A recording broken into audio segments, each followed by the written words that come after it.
Yo! Hello tout le monde, j'espère que vous allez bien, bienvenue dans cette nouvelle vidéo. Aujourd'hui petite vidéo plutôt basée sur la couture et notamment tout le matériel nécessaire pour commencer la couture. C'est une question qui m'a beaucoup été posée et je voulais vraiment prendre le temps de vous faire une vidéo pour y répondre. J'ai aussi essayé de trouver le meilleur matériel le moins cher possible. Je vais vous lister absolument tout ce qu'il vous faut et je vous mettrai évidemment en barre d'infos ce que j'ai trouvé pour que vous puissiez faire vos petites emplettes et enfin commencer la couture.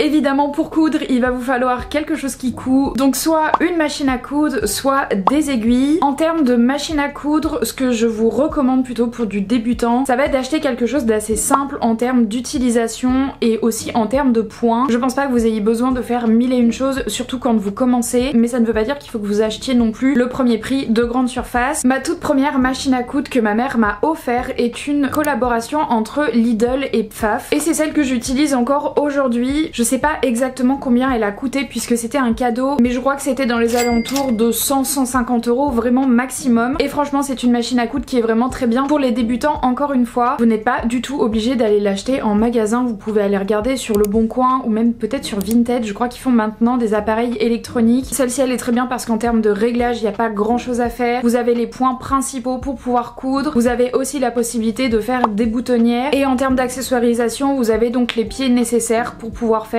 ces différents points. Encore une fois pour du débutant moi je la trouve vraiment très bien et elle est pas très onéreuse, donc n'hésitez pas à aller faire un tour sur les sites de seconde main pour pouvoir vous la choper. Sinon de manière générale je sais que Pfaff est une très bonne marque, vous avez aussi les Singer qui sont très bien, mais si vous voulez un guide complet je pense que vous pouvez regarder sur YouTube, il doit y avoir plein de vidéos sur ce sujet. Je ne suis pas très calée donc je préfère laisser la parole à des professionnels. Si vous n'avez pas forcément envie d'investir dans une machine à coudre pour le début, vous pouvez aussi simplement vous acheter une boîte d'aiguilles à coudre à la main. C'est forcément un petit peu plus compliqué et ça demandera évidemment de l'entraînement pour avoir des coutures qui sont bien droites, qui sont régulières et surtout qui tiennent bien. Il existe différents points, je ne vais pas les aborder dans cette vidéo, pareil je pense que vous pouvez trouver des tutos sur YouTube. Il existe différentes tailles d'aiguilles en fonction du tissu et en fonction évidemment de l'utilisation, mais je sais qu'il y a des kits avec différentes aiguilles à l'intérieur pour toute utilisation. Le troisième élément indispensable pour coudre, que ce soit avec la machine ou à la main, c'est évidemment du fil. Vous pouvez avoir du fil en polyester ou du fil en coton. Aujourd'hui ce qu'on trouve sur le marché c'est quand même beaucoup de fils en polyester, mais que ce soit l'un ou l'autre honnêtement ça ne change pas grand chose. Il y a aussi différentes épaisseurs en fonction pareil de ce que vous voulez coudre. Du coup vous avez deux possibilités, soit vous achetez des bobines de fil vraiment toutes simples comme celle-ci, soit sinon vous achetez des espèces de cônes comme ça qui sont plutôt utilisés normalement pour des surjeteuses. On dit que c'est pas bien d'utiliser du fil à surjeteuse pour les machines à coudre, personnellement j'utilise très souvent ça et je n'ai jamais eu aucun problème. Si vous regardez l'épaisseur de fil entre les deux c'est exactement la même chose, sauf que ça généralement ça coûte 2 fois plus cher que ça et vous en avez 2 fois moins dessus. Une des choses qui va faire que vous allez plutôt utiliser ça que ça va être l'emplacement où vous allez mettre votre fil sur votre machine à coudre. Sur la mienne par exemple je ne peux pas relever la tige, donc ce type de cône ne rentre pas dessus. Normalement je suis censée utiliser plutôt ce genre de bobine, mais il existe des astuces pour pouvoir adapter ces cônes. Je vous en ai notamment parlé dans cette vidéo, donc n'hésitez pas à aller checker si jamais ça vous intéresse. Avant de passer à la catégorie suivante, j'ai quand même oublié de vous parler d'un truc assez essentiel. Si vous achetez une machine à coudre, vous allez avoir un kit d'aiguilles vendu avec, mais il en existe que vous pouvez aussi acheter à part. Moi j'en ai un de la marque Bonin, et ce qui est intéressant sur ce type de kit, c'est que vous allez avoir plusieurs épaisseurs d'aiguilles. Par exemple dans ce kit là, vous avez 2x70, 2x80, 2x90, et c'est simplement ce qui va vous permettre de coudre un petit peu n'importe quel tissu. Moi j'utilise beaucoup les 80 parce que c'est vraiment un bon entre-deux, mais là en ce moment je couds du tulle qui est vraiment très fin, très délicat, donc je vais plutôt utiliser du 70, et quand je vais coudre du jean qui est un petit peu plus épais, je vais utiliser généralement plutôt du 90, donc il ne faut pas hésiter à changer ses aiguilles en fonction du tissu qu'on utilise.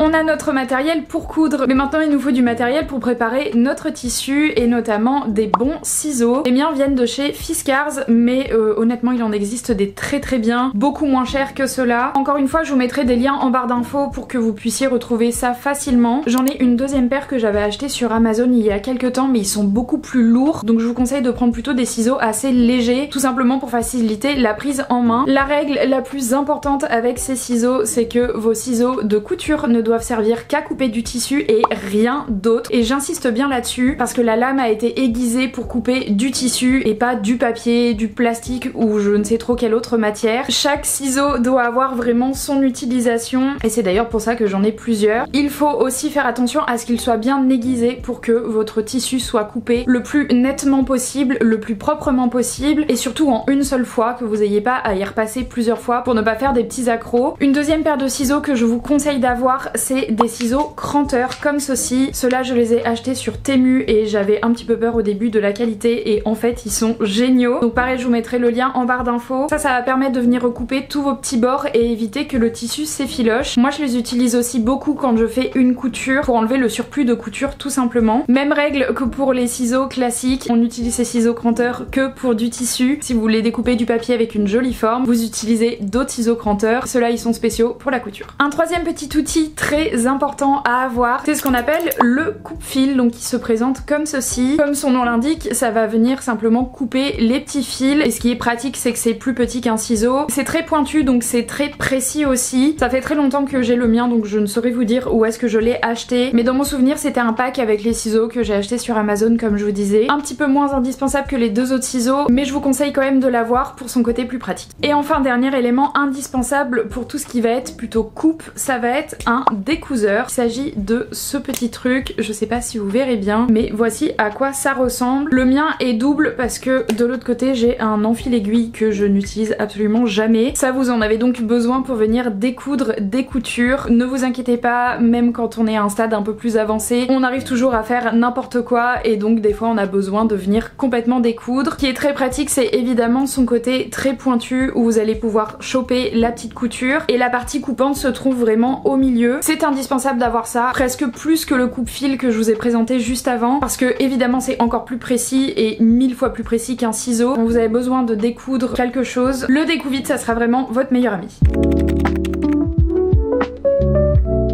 On va passer à tout ce qui est outils de traçage. Donc on va avoir évidemment besoin d'une règle. Personnellement j'utilise ma règle de cours que j'avais quand j'étais encore à l'école, qui est une règle vraiment basique que vous pouvez acheter dans n'importe quelle grande surface. Il existe des règles un petit peu plus spécifiques où vous avez différentes mesures dessus, mais encore une fois tout dépend ce que vous avez envie de faire. Moi je pars du principe que vu qu'on est sur de la couture de débutant, si vous voulez vous coudre n'importe quel vêtement, vous allez avoir généralement un patron. Néanmoins ça reste quand même important d'avoir un élément de traçage, donc une règle basique encore une fois. Si jamais vous avez besoin de tracer des arrondis, je vous conseille d'avoir un perroquet. On appelle ça un perroquet parce que en gros ça fait un peu la forme d'une tête de perroquet. Il me semble que j'avais acheté le mien sur Amazon ou peut-être Temu aussi, je ne sais plus exactement parce que ça fait un moment que je l'ai. Et ça pour le coup c'est vrai que c'est très pratique pour le côté donc arrondi encore une fois. Je sais pas si c'est vraiment un indispensable pour de la couture débutant, mais je vous en parle quand même parce que encore une fois pour les tracés d'arrondis, utiliser ce genre d'outils c'est vraiment super pratique. Il vous faudra aussi un petit mètre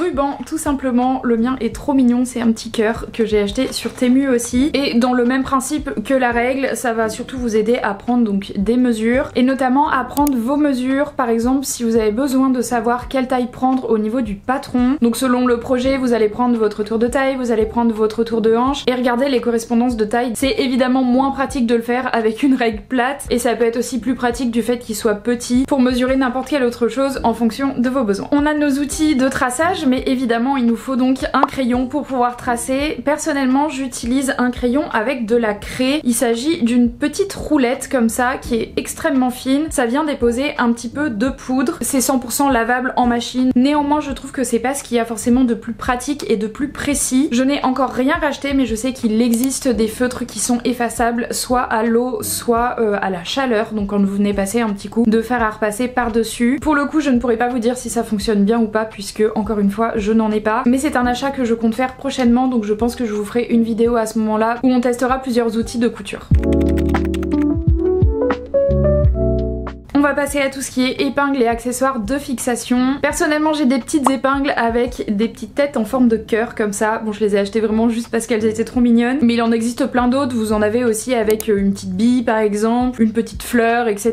Bon vous prenez ce que vous voulez. Ce qu'il faut c'est qu'elles soient quand même assez grandes. Les miennes elles font environ 5 cm et c'est vrai que je trouve ça plus pratique que des toutes petites épingles, d'autant plus qu'elles sont plus simples du coup à attraper et à manipuler. Le fait qu'elles aient une tête assez grosse et une tête plate, je trouve ça aussi plus simple. simple. N'hésitez pas à en acheter beaucoup et à énormément les utiliser, surtout quand on prend des tissus qui sont pas forcément très simples à coudre, qui vont être un peu fins ou qui vont pas forcément très bien se tenir. Il faut absolument bien fixer votre patron dessus et donc c'est là où interviennent les épingles. Vous pouvez aussi utiliser des petites pinces, donc dans ce style là. Je vous avoue que j'en ai quelques-unes mais je les utilise quasiment jamais. La seule utilisation que je peux en faire, ça va être si j'ai des tissus vraiment épais ou alors des tissus un peu fragiles comme du simili-cuir. Des tissus comme ça où quand vous venez planter votre aiguille ça fait un trou et c'est pas du tout ce qu'on veut évidemment. Mais sinon le reste du temps je préfère quand même utiliser mes épingles. Après vous utilisez ce que vous préférez et surtout le matériel avec lequel vous vous sentez le plus à l'aise. Personne ne viendra vérifier ce que vous faites et personne ne viendra vous dire si c'est bien ou si c'est mal. Je voulais aussi vous montrer ce petit outil que j'ai acheté il n'y a pas très longtemps sur Temu et que je trouve pour le coup vraiment très pratique. Il s'agit d'un petit aimant que vous venez fixer sur votre machine à coudre qui sert simplement de repère pour coudre droit. Je sais pas pourquoi j'ai mis autant de temps à en acheter un parce que franchement je trouve que c'est un très bon gadget à avoir, surtout quand on débute en couture et qu'on n'est pas très sûr de soi. Ça aide vraiment et ça sert réellement de guide pour pouvoir coudre droit encore une fois. Donc franchement n'hésitez pas à en acheter un. En plus ça tient extrêmement bien et vous pouvez évidemment le bouger en fonction de la largeur de point que vous souhaitez. Donc ça pour moi c'est vraiment un des derniers indispensables que je vous recommande d'avoir.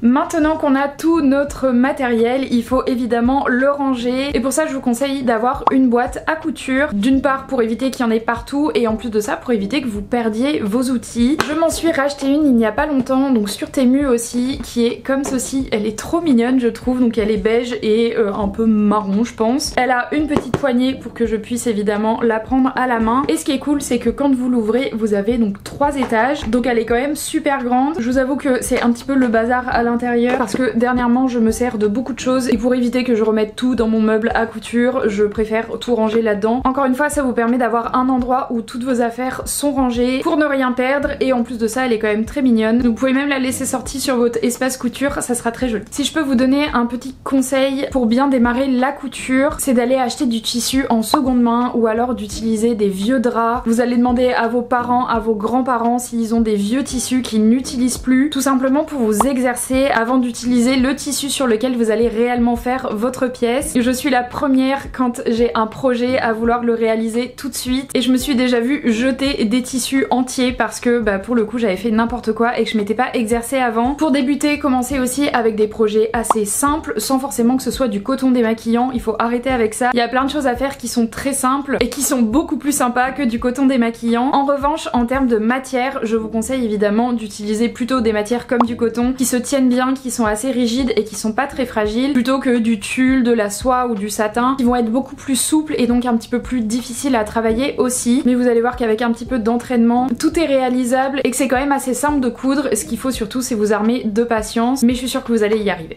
Écoutez, on a fait le tour des outils indispensables, en tout cas selon moi. Encore une fois je vous mets tous les liens en barre d'infos des produits que j'ai trouvés et que je trouve vraiment très bien et qui sont pas très chers. Vous allez voir en plus la plupart sont vraiment hyper mignons pour vous composer le meilleur petit kit. Si jamais j'ai oublié des choses, n'hésitez pas à utiliser l'espace commentaire pour compléter la liste, mais je pense quand même avoir donné l'essentiel. Je vous remercie d'avoir regardé cette vidéo, je vous laisse ici pour aujourd'hui, mais ne vous inquiétez pas, on se retrouve dès dimanche. D'ici là, je vous souhaite une très bonne fin de semaine et je vous dis à dimanche. Ciao!